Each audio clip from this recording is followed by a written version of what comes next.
अस्सलाम वालेकुम। SM news के साथ मैं हूं मुकद्दर रजा। एसएम न्यूज़ स्टूडियो में खुशामदीद। खबरों का सिलसिला बढ़ाते हुए खबर शामिल करते हैं वजीराबाद से। वजीराबाद के इलाके शहर रसूल नगर में वफात पाने वाले पीर का नमाज जनाजा बैंड बाजों और ढोल की थाप पर उठाया गया।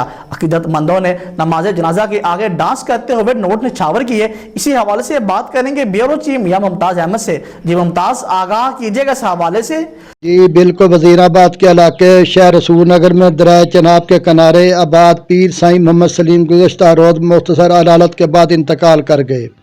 इनके इंतकाल की खबर सुनकर इनके हज़ारों अकीदतमंद रसूल नगर पहुँच गए। साईं मोहम्मद सलीम का जनाजा शनाइयों की गूंज में उठाया गया। इस मौका पर इनके अकीदतमंद ढोल बैंड बाजों की थाप पर जनाजे के आगे आगे नाचते रहे। ख्वातीन भी नाचने वालों में शामिल थीं। जनाजे गाह तक जाते हुए नोट निछावर करने के अलावा मैयत पर कुलपाशी भी की गई। उन्हें डेरा अब्दुल्ला में सुपुर्द खाक कर दिया गया। जी बहुत शुक्रिया मुमताज अहमद तफसीलात से आगाह करने के लिए। अब तक के लिए इतना ही। मजीद खबरों के लिए देखते रहिए एसएम न्यूज़।